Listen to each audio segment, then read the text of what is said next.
আমি নরেন্দ্র মোদীকে বলবো, হিন্দুস্তানের লোকেরা, আমার এই তাওহীদি জনতা 14 কোটি মুসলমানের বিরুদ্ধে আর একবার যদি চোখ রাঙ্গায়, আমরা বাংলার 14 কোটি মুসলমান নরেন্দ্র মোদীর চোখ আমরা উঠায় নেব। কথা বলেন ঠিক কিনা? আমার স্বাধীন বাংলাদেশে নরেন্দ্র মোদী সে নাক ঘামাইতে পারে না। আমার এই দেশ স্বাধীন। তসলিমা নাসরিন বলেছিল, ধরা যাবে না, ছোঁয়া যাবে না, বলা যাবে না কথা, রক্ত দিয়ে পেলাম এমন আজব স্বাধী। বাংলাদেশ জামাতি ইসলাম বলেছিল, আমরা ভারতের সহযোগিতায় আমরা পাকিস্তান থেকে স্বাধীনতা চাই না। ভারতের সহযোগিতায় পাকিস্তানের নিকট থেকে আমরা স্বাধীনতা চাই না।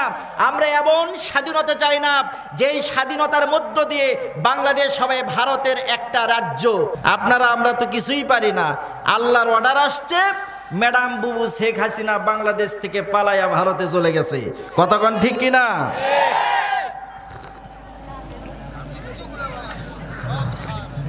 ম্যাডাম বলে 41 সাল। কত সাল? 41। আল্লাহ বলে 45 মিনিট। কয় মিনিট? হে বলে, আল্লাহ বলছে, অত ইজ্জু মান তাশা অত দিল্লু মান তাশা বিয়াদিকাল খায়র ইন্নাকা আলা কুল্লি শাইইন। ক্ষমতার মালিককে, ইজ্জত দেওয়ার মালিককে, কারিয়ে নেওয়ার মালিককে, আসনে বসানোর মালিককে।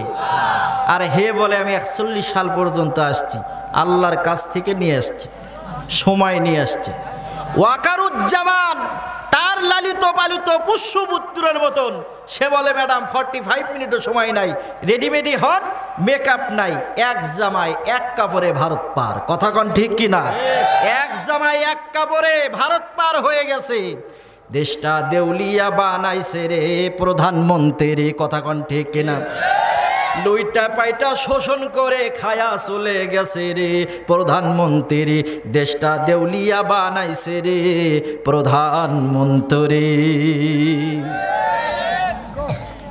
সম্মানিত ভাইয়েরা আমার, আল্লাহ ধরে না, ধরে না, ধরে না, কিন্তু আল্লাহ যাকে ধরে তাকে ছাড়ে না। তার প্রমাণ কি আপনারা পাইছেন? ফেরাউনরে আল্লাহ কি করছে? ফেরাউনরে আল্লাহ কি করছে? নীল নদের মধ্যে সুবায়া মারছে। নমরুদকে আল্লাহ কি করছে? মশা দিয়ে মারছে। ভালো মশা না ন্যাংরা মশা? ন্যাংরা মশা। জামাতি ইসলাম আন্দোলন করলো, যাইতে পারলো না।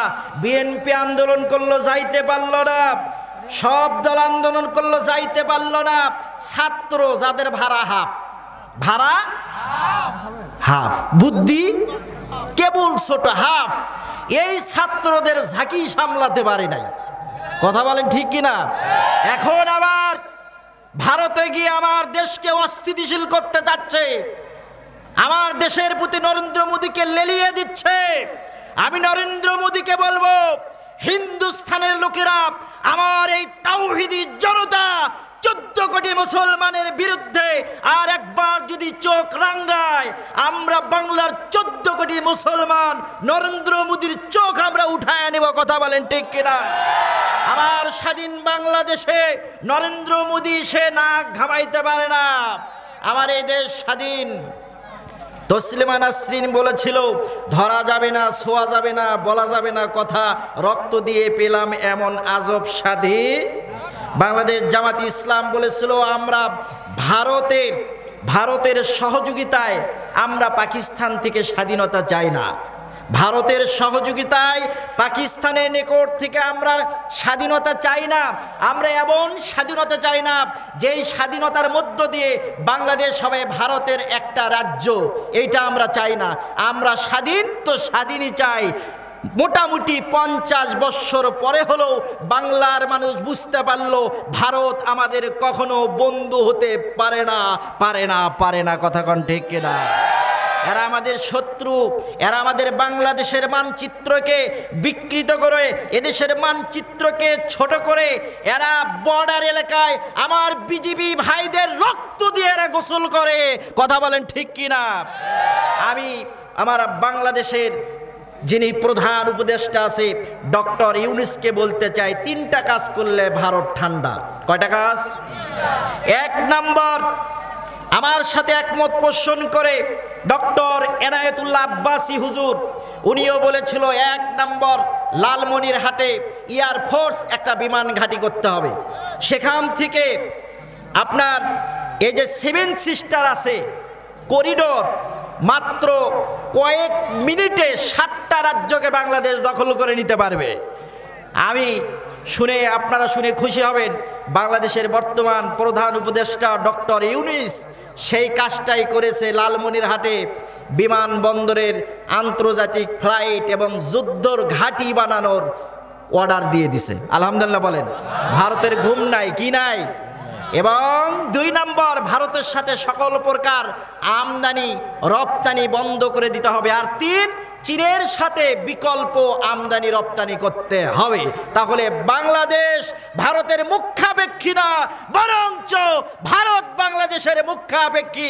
ওদের ঘুম হারাম হয়ে গেছে, মিডিয়াতে তুলপার।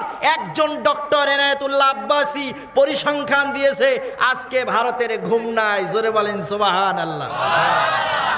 এটা কার দেশ? এটা খানজাহানের দেশ। ওলি আল্লাহর বাংলাদেশ আর শাহ সুফির বাংলাদেশ, রহম করেন আল্লাহ, রহম করেন আল্লাহ। আল্লাহ কথা বলে যারা জেলে বন্দি হয়, তারা বড় বড় খুনি সব ছাড়া পায় আল্লাহ, ছাড়া পায় আল্লাহ। চোর থাকে বাহিরে আর ভালো ভালো লোক থাকে জেলে। আমার ভাইয়েরা, সে বলেছিল এই দেশে আমি যাব না, আমি যাব না। প্রয়োজনে ঠাকুরগাঁয়ে মির্জা ফখরুলের বাড়িতে গিয়ে উঠব। এই কাউয়া কাদের আর বাংলাদেশে আছে। আরেকজন বলে আয়ো খেলা হবে, আয়ো খেলা। আমরা হুজুরেরা ফজরের নামাজ পর খেলা শুরু করি, ওরা ঘুম থেকে ওঠার আগেই হুজুরদের খেলা শেষ। কথা বলেন ঠিক কিনা? ওরা ঘুম থেকে চেতনি পায় না। সম্মানিত ভাইয়েরা আমার, আমরা আজকে তাফসিরুল কোরআন মাহফিলে এসেছি। আমরা এখানে বসবো এবং এখানে বসে আমরা কোরআনুল কারিমের কয়েকটি কথা শুনে সেই অনুযায়ী আমল করার চেষ্টা করবো ইনশাআল্লাহ। আর মাঝে মাঝে ওয়াজ আছে, আপনারা যতক্ষণ আছেন আমি ততক্ষণ আছি ইনশাআল্লাহ। আমার ড্রাইভার ঘুমাচ্ছে, সমস্যা নাই, এখন কোনো ভয় নাই। আগে ওয়াজ করতে গেলে কি বলতো জানেন? বলে হুজুর সাবধানে ওয়াজ করবেন, উপর থেকে চাপ আছে। উপর থেকে কি আছে ভাই বলেন তো? উপর থেকে কি আজরাইল চাপ দেয়? তাহলে উপরে চাপ আছে মানে কিসের চাপ আছে? বলছে হুজুর ওয়াজ হবে আসমানের উপরের ওয়াজ আর জমিনের নিচের ওয়াজ, ভেতরের কোনো রাজনৈতিক ওয়াজ। এখন হুজুরেরা মন খুলে, প্রাণ খুলে, হৃদয়ের গহীন থেকে ইসলামের হক কথাগুলো বলে। বেঈমানের বাচ্চারা, ওই কুকুরের বাচ্চারা বাধা দেওয়ার সাহস পায় না। কথা কোন ঠিক কিনা? আয়ো খেলা স্লোগান যুগে যুগে পরিবর্তন হয়।